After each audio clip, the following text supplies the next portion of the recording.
Abra sua Bíblia em Efésios capítulo 4. Nós vamos ler a palavra de Deus. Versículos 4.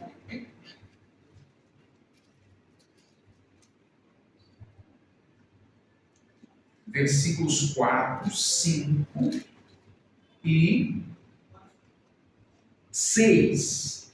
Efésios capítulo 4, versículo 4. Diz o texto: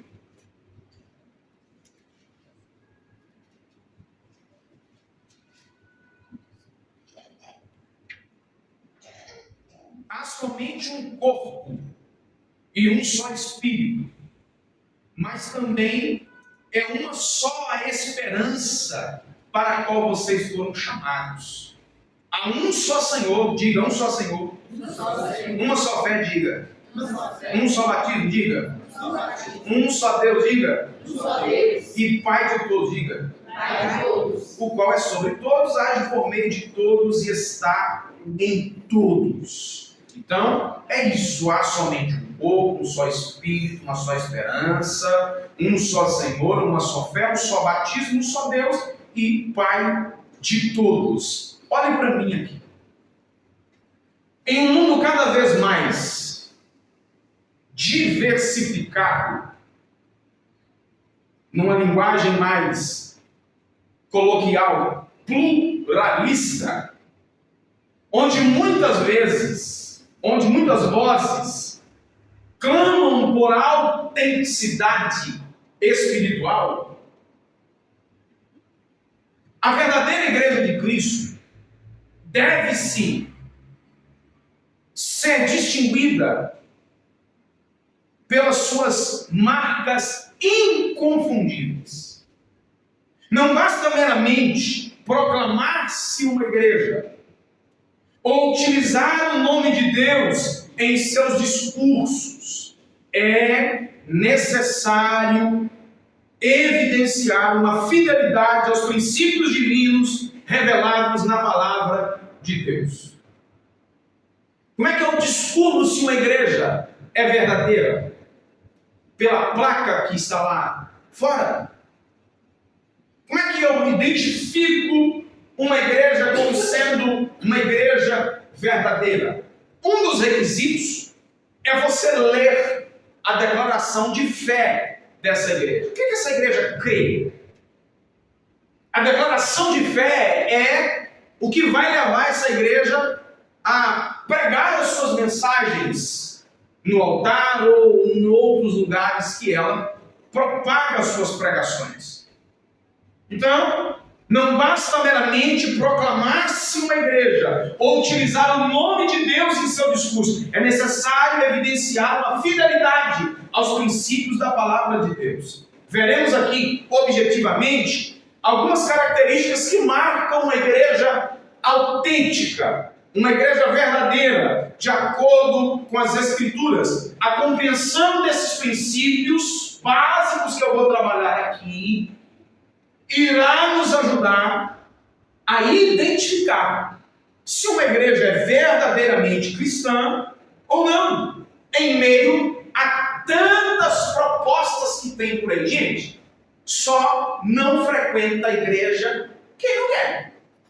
Você tem ritmos diferentes, você tem trabalhos diferentes, abordagens diferentes, estilos totalmente diferentes, desde a música, desde o ambiente, da pregação, enfim, só não serve a Deus quem não quer.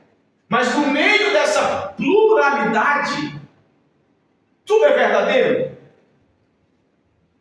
É aqui que nós precisamos parar para aprender e refletir.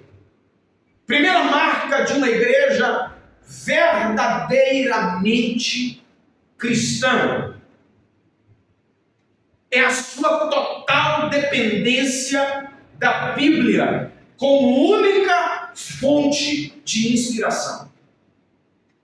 Uma igreja verdadeiramente cristã, ela tem nas Sagradas Escrituras a sua única fonte de inspiração e autoridade. O que isso significa? Uma igreja verdadeiramente cristã não é definida pela sua data de fundação. Vez ou outra, a gente ouve alguém dizer aí, a igreja tal é a igreja mais antiga, é a primeira igreja criada. Só que quando a gente vai estudar história, e principalmente a história do cristianismo, não é bem assim. Então uma igreja ela não é definida por ser verdadeira ou falsa pela sua data de fundação. A primeira coisa que eu destaco aqui é que para uma igreja ser verdadeiramente cristã, ela precisa ter na palavra de Deus, as Escrituras, a sua única fonte de inspiração. Significa o quê? Tudo que nós cremos, tudo que nós praticamos, precisa estar baseado nas Sagradas Escrituras. É isso. Isso significa dizer que uma igreja autêntica é aquela que as suas práticas são validadas pelas Sagradas Escrituras. Ouça-me aqui, por favor. A Igreja Católica Apostólica Romana não tem a Bíblia como única fonte de doutrina e direção. E isso quem está dizendo aqui não sou eu. Eu estou dando uma informação que, se você pesquisar nos painéis doutrinários, nas fontes doutrinárias da Igreja Católica, você vai dizer isso. Você vai ouvir isso, você vai ler isso, melhor dizendo.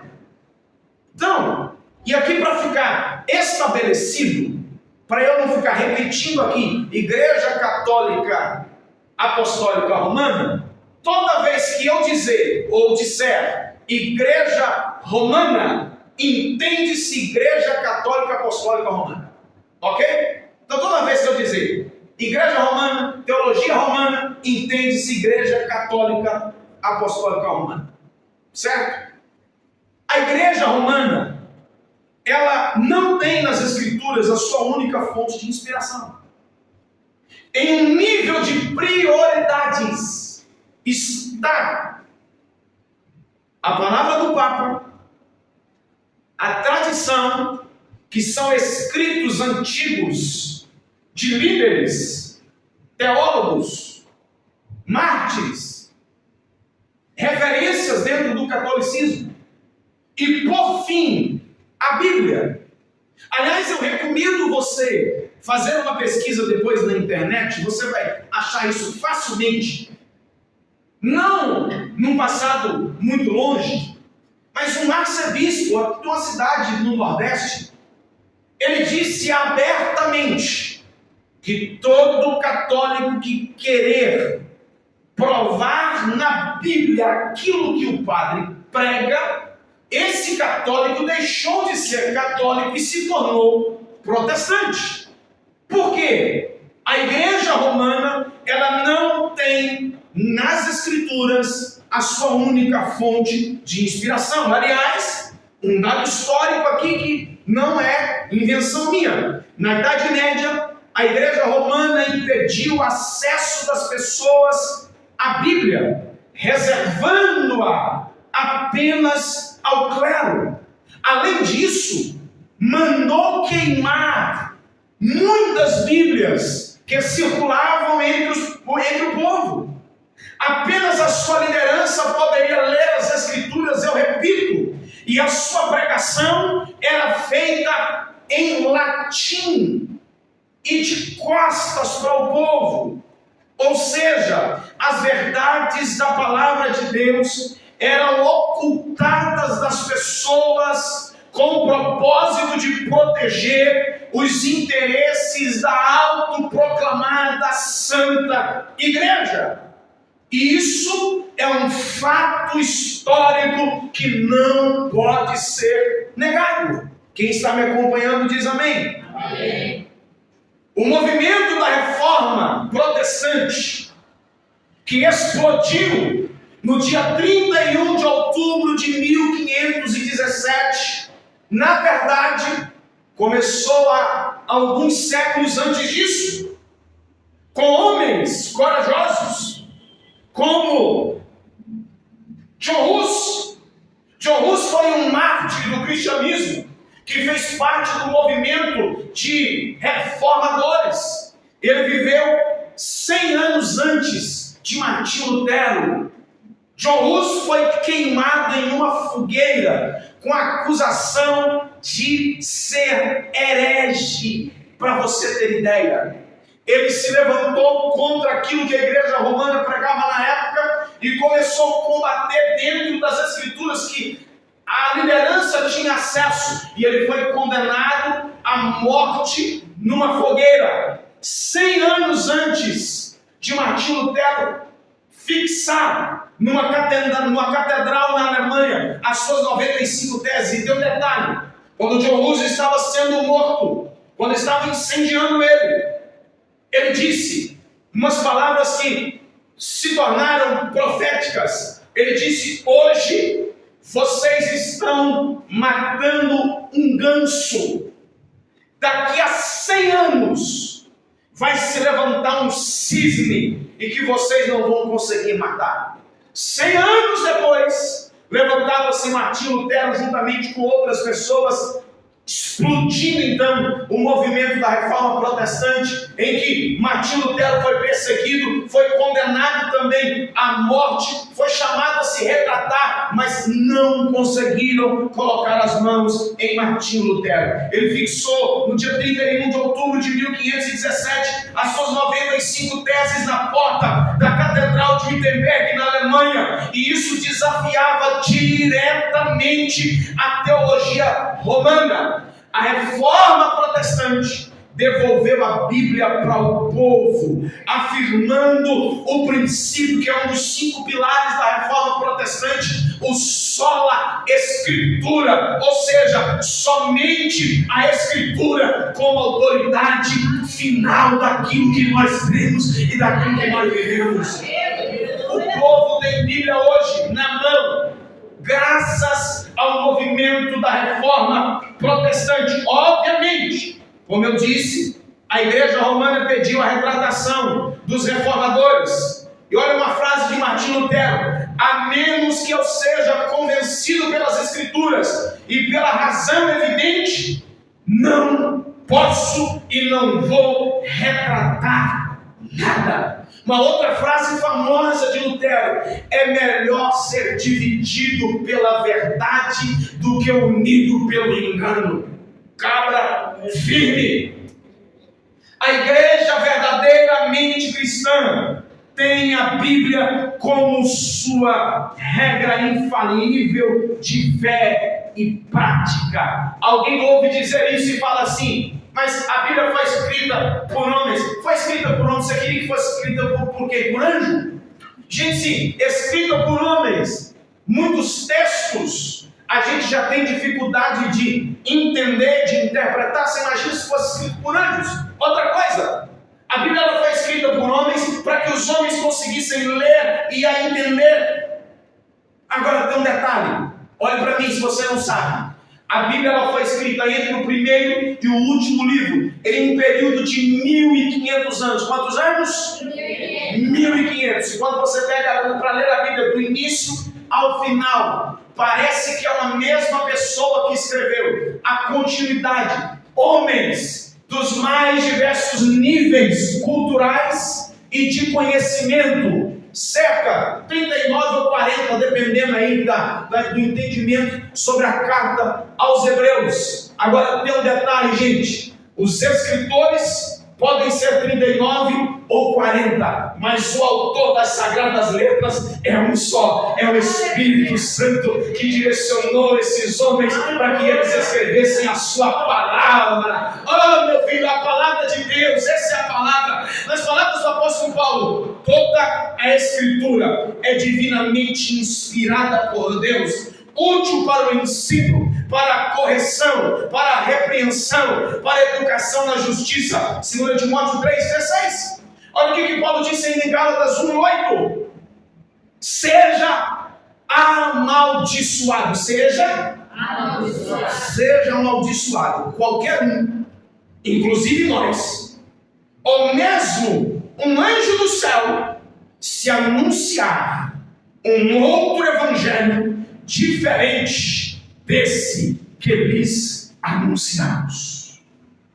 A igreja verdadeira não precisa de tradição e nem de revelações humanas. Ela precisa da palavra de Deus. É essa palavra que vai nos direcionar. É essa palavra que vai falar conosco. O que nós precisamos crer? De que jeito precisamos crer? O que nós precisamos praticar? E de que jeito praticar? A verdadeira igreja tem na Bíblia a sua única fonte de inspiração. Existem muitos livros bons, gente. Eu recomendo você ler. Leia bons livros. Quem não lê fica para trás. Fica desinformado, não cresce, não evolui. Você precisa ler, deve ler. Mas nenhum livro substitui a Bíblia. Nenhum livro se equipara à Bíblia. Aliás, tudo que está escrito nos livros deve ser comparado às Escrituras. Qualquer coisa que chocar contra as Escrituras deve ser ignorado. A igreja cristã verdadeira tem na palavra de Deus a sua única fonte de inspiração e autoridade. Você pode dizer amém? Amém. Segunda marca de uma igreja verdadeiramente cristã: centralidade na pessoa de Cristo. A segunda marca de uma igreja verdadeiramente cristã é uma dedicação absoluta à centralidade de Cristo. Em João 14,6, ele mesmo declarou ser o caminho, a verdade e a vida. Não tem outra pessoa, nenhuma outra pessoa, olhe para mim, por mais digna que seja, deve tomar o lugar de destaque que pertence somente a Jesus.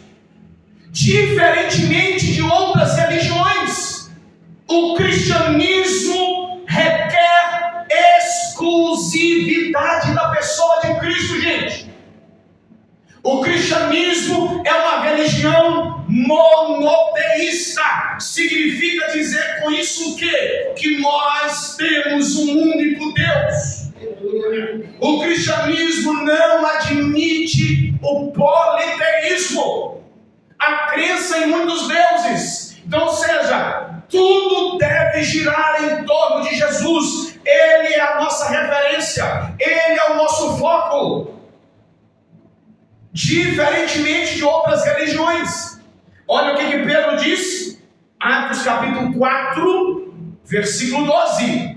Não há salvação em nenhum outro, porque debaixo do céu não existe nenhum outro nome dado entre os homens pelo qual importa que sejamos salvos. Não há salvação em nenhum outro.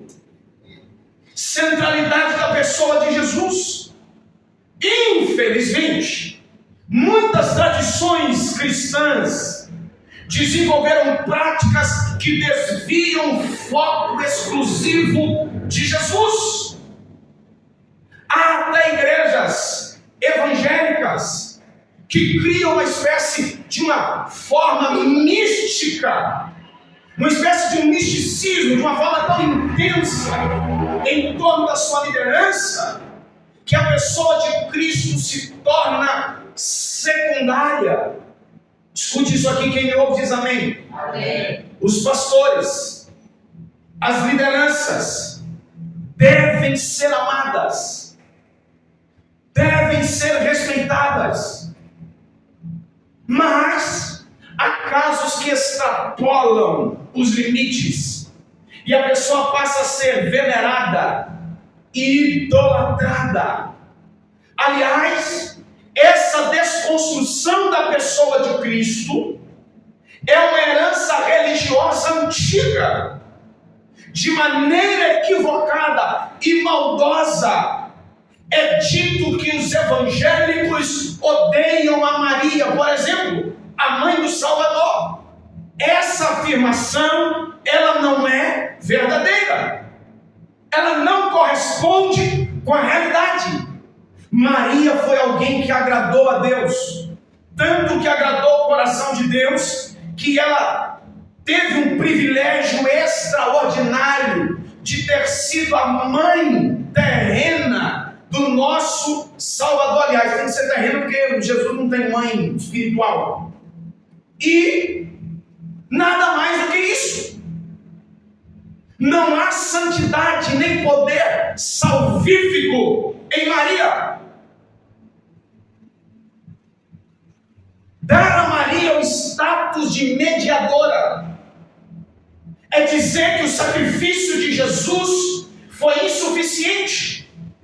Agora, dizer isso para muita gente que quer tirar a centralidade de Cristo é odiar Maria. Mas não percebem o absurdo que é dar para Maria o tom de salvadora. Se Maria tivesse condição de salvar alguém, não precisaria de Jesus ter nascido. Ela mesma resolveria o problema da natureza pecaminosa do homem. Jesus se fez carne, habitou entre nós, porque não havia um justo sequer em capacidade ou condição de entregar a sua vida na cruz para morrer pelos pecadores. Aliás, a própria Maria, em Lucas capítulo 1, versículos 46 e 47, ela diz: a minha alma engrandece ao Senhor, e o meu espírito se alegra em Deus, o meu Salvador. Gente, ela mesma estava reconhecendo que ela também precisava de um Salvador. Só que na cabeça de alguns, dizer essas coisas é odiar Maria, menosprezar Maria. Não tem nada disso. É ser o que a Bíblia diz. Qualquer igreja, guarde isso, qualquer igreja que coloque os santos ou qualquer figura humana em um pedestal de adoração ou de veneração, como querem dizer, está desviando a centralidade que deveria ser direcionada a Jesus. Jesus é o Senhor. Ele é o Criador. Nós somos criaturas. Olha o que diz o texto ainda. Hebreus capítulo 4. Coloca para mim, Ramiro. Hebreus 4, 14. Tendo, pois, Jesus, o Filho de Deus, como grande sumo sacerdote que adentrou os céus, conservemos firmes a nossa confissão. Porque não temos um sacerdote que não possa se compadecer das nossas fraquezas. Pelo contrário, ele foi tentado em todas as coisas, à nossa semelhança, mas sem pecado.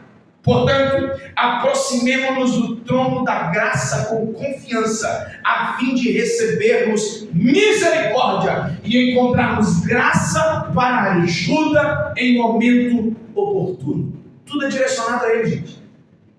Quem faz essa intermediação é ele, o sacerdote, o sumo sacerdote, é quem fazia a mediação na antiga aliança. Não é direcionado isso a outra pessoa. Tudo isso é de qualidade de Jesus, é de atributo de Jesus, é de responsabilidade de Jesus. Então, uma igreja autenticamente cristã é uma igreja que tem Cristo no centro. É uma igreja que honra Jesus.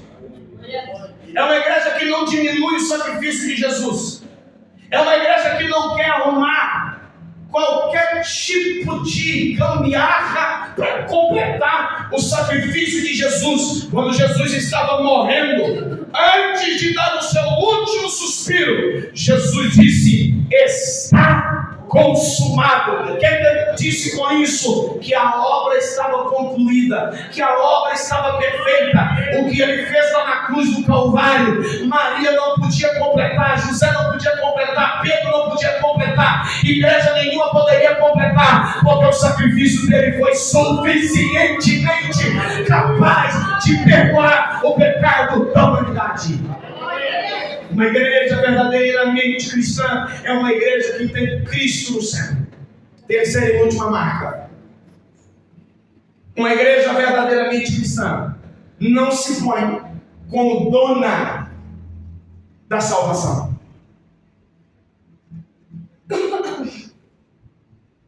A terceira marca de uma igreja verdadeira é o reconhecimento de que nenhuma instituição humana possui o monopólio da salvação. Hebreus 12:2, o texto fala que nós precisamos olhar firmemente para o autor e consumador da nossa fé. É Jesus. Ele que nos salva, não é uma placa denominacional. Ninguém, olhe para mim, e nenhuma organização religiosa pode oferecer isso. A patente da salvação pertence a Jesus, diz amém. Amém. Contudo, é comum surgirem igrejas que se colocam como proprietárias da salvação. E trabalham isso de duas maneiras. Primeira, dizem aos seus membros: se você sair daqui, você vai perder a salvação. Segunda maneira de trabalhar: pregam aqueles que estão fora. Para você ser salvo, você precisa se tornar membro dessa igreja. Senão você não vai ser salvo. Ouça-me. A placa que está lá fora é importante. Ela fala da nossa identidade. Ela nos legaliza perante a sociedade. O nome da organização é uma referência. Uma referência para quem está aqui, uma referência para a cidade. É uma referência de nós. Quando alguém que já está habituado no nosso meio evangélico passa na frente do prédio e vê a placa da instituição, Igreja Fulana de Tal, Igreja Batista Shalom, já tem uma ideia do perfil da igreja, do que a igreja crê, do que a igreja prega. A placa é um referencial, contudo, não há poder de salvação na placa. Não há poder de salvação na denominação. Qualquer instituição, gente, sectária, que se isola no campo, que não considera as outras denominações irmãs, e como povo de Deus, e como membros desse corpo, é uma denominação sectária, que se identifica como a dona da verdade, e nós precisamos ter atenção nisso. Nas palavras de Jesus, João 14:6, ninguém vem ao Pai senão pela Igreja Batista Shalom. Não. Ninguém veio ao Pai senão por mim, disse Jesus. Ele é o caminho. Ele é a direção. Entretanto, é preciso estabelecer aqui algumas coisas. Olhe para mim. É importante estabelecer que o que determina se uma igreja é autêntica não é o nome de Deus ser pronunciado nela. Tem gente que diz assim: onde o nome de Deus é mencionado, tá ok. Deus está lá também, ó. Não, senhor. O diabo tentou derrubar Jesus lá na tentação no deserto, usando a Bíblia. Abre o seu olho, meu filho. Tem um monte de gente aí que não tem compromisso nenhum com o cristianismo, falando um monte de versículo, que não tem vida cristã. O nome de Deus é mencionado para tudo quanto é lado. Aliás, o nome de Deus é dito até no inferno. Então não é porque o nome de Deus é dito num lugar, então Deus está lá, que é uma aprovação de Deus. Não, senhor. Deus só prova e só se manifesta e só está nele onde o seu nome é honrado e reverenciado com exclusividade. Ele não divide a sua glória com ninguém. Então tem lugares aí dizendo o nome de Deus, mas tem o nome de outras coisas e outras pessoas.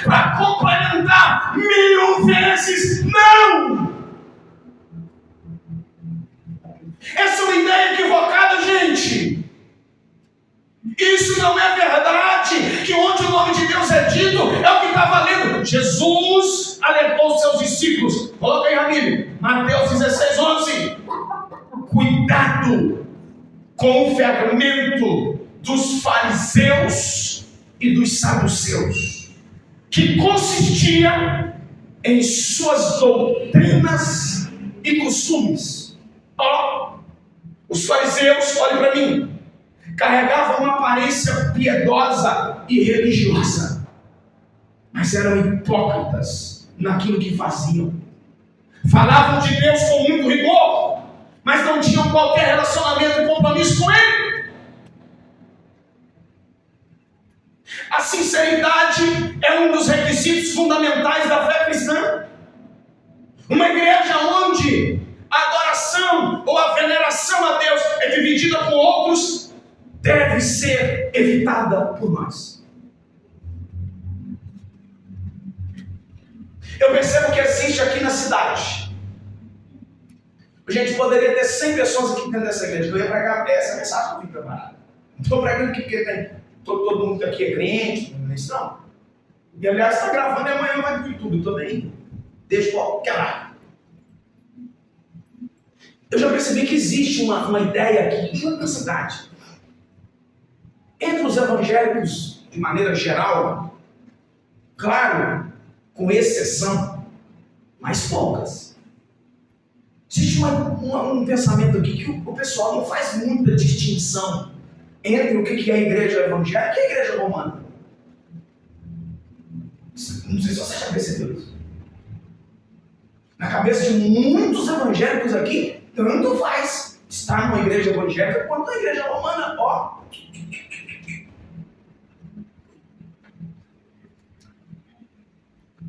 Eu vou usar aqui a fala do padre, acho que é Paulo Ricardo, que a meu ver hoje é o maior nome da igreja romana do país para defender as ideias da igreja romana. Tem um vídeo dele na internet que ele diz assim: o movimento da reforma disse para a igreja romana que é impossível caminhar juntos. Depois agora de mais de 500 anos, nós continuamos afirmando: é impossível caminhar juntos. Para caminhar juntos, esse povo tem que voltar e pedir perdão. Então, gente, não é a mesma coisa. Há uma diferença. Há uma diferença teológica.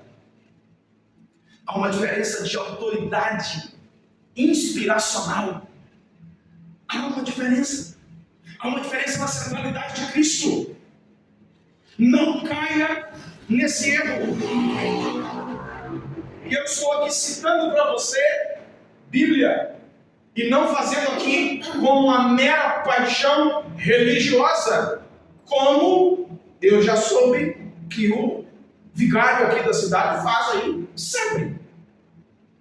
Eu estou ensinando para você que há uma diferença.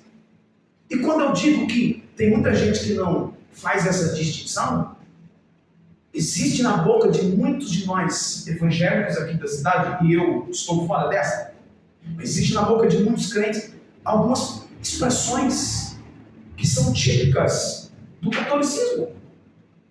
É comum a gente ver gente, membro da igreja, até liderança, dizer Ave Maria, Nossa Senhora.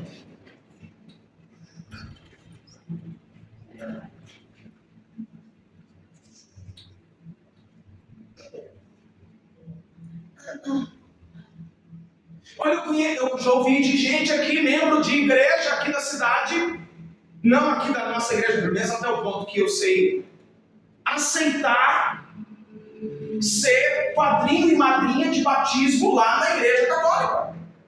E só não foi vergonhosamente, porque quando chegou lá, o padre descobriu que os padrinhos eram crentes.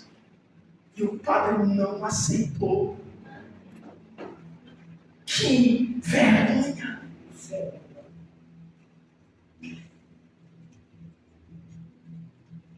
Gente, a nossa denominação não batiza criança. Nós não temos essa prática, nós não cremos no batismo assim. O batismo é arrependimento. O batismo é um sinal, uma confissão pública de que eu, arrependido dos meus pecados, eu estou confessando a Jesus como Salvador. Logo, uma criança não pode se arrepender. Ela não tem prática pecaminosa fluida na sua vida para se arrepender. Essa é uma instrução que eu estou te dando. Então que fique estabelecido nas palavras de Paulo: pela graça vocês são salvos mediante a fé, e isso não vem de você, é um dom de Deus, não de obras, para que ninguém se glorie. Então, a salvação, gente, não está naquilo que eu faço como obras, não está na denominação que eu faço parte. Eu amo a nossa igreja, eu amo a nossa denominação, mas nós não temos patente da salvação, não, gente. Nós não somos donos do céu. Uma igreja verdadeira busca sinceridade e exclusividade na sua adoração e não reivindica para si o controle sobre a salvação das pessoas.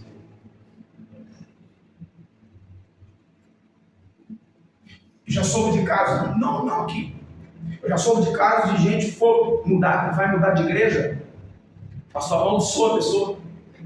Você está amaldiçoado. O que é isso, gente? Um exemplo melhor que eu já vi até hoje do pastoreio é de um motorista de ônibus. O motorista de ônibus, ele não determina quem entra e quem sai. A função dele é conduzir o ônibus até o final da linha. Eu confesso para você, é bom quando a gente olha e o ônibus está lotado. É ruim quando a gente vê alguém descer. Quando desce na bênção, passa. O problema é que tem alguns que querem descer pulando pela janela.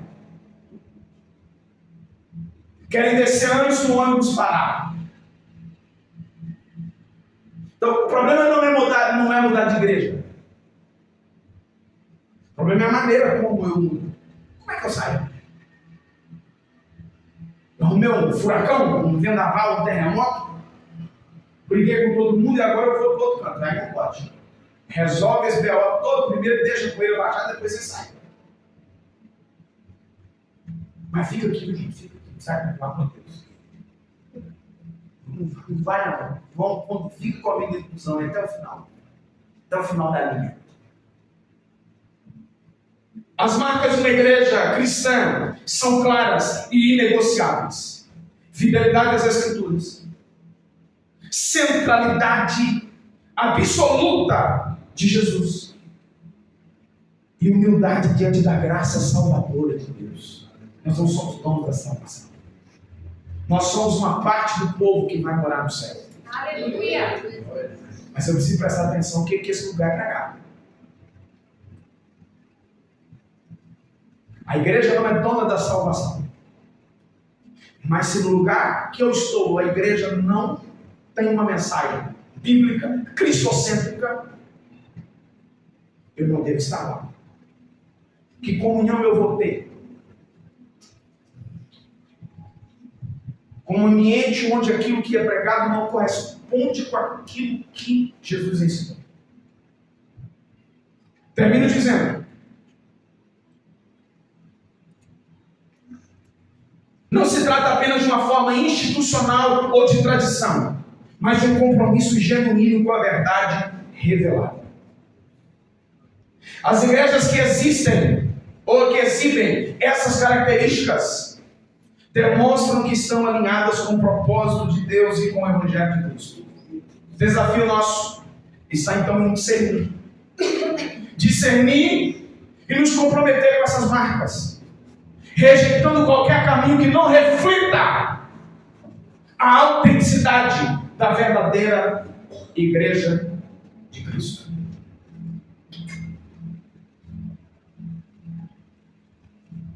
Fique de pé comigo, por favor.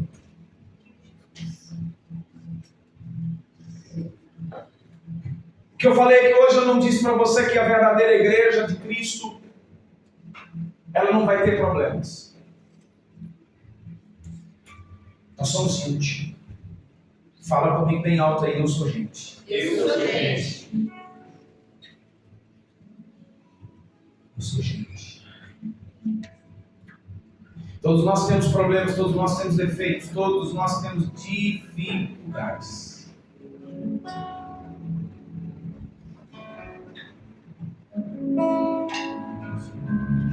Aliás, Jesus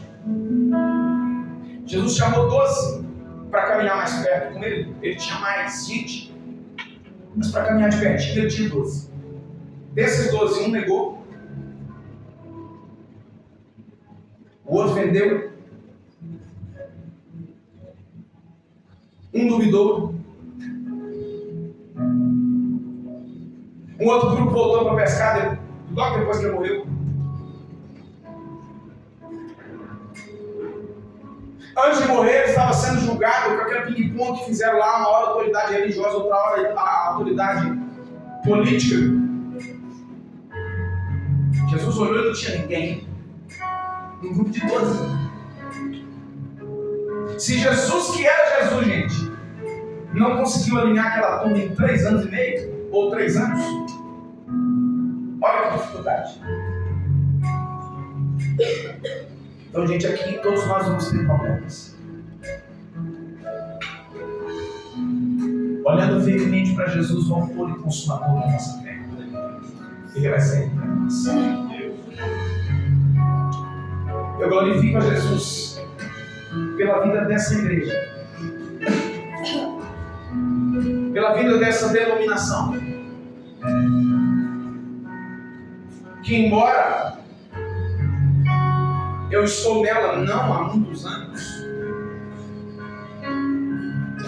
caminhando aí para 8 anos, mas eu já acompanhava e admirava os princípios há mais de 15. A nossa igreja é uma igreja centralizada na palavra. E eu já disse aqui algumas vezes que eu quero que você seja inteligente e exigente. Eu quero que você tenha condição de me ouvir pregar aqui, não num tom analítico, crítico, de não filtrar nada, mas eu quero que você tenha condição de me ouvir pregar aqui e dizer, olha, isso que o pastor falou realmente, a Bíblia diz assim.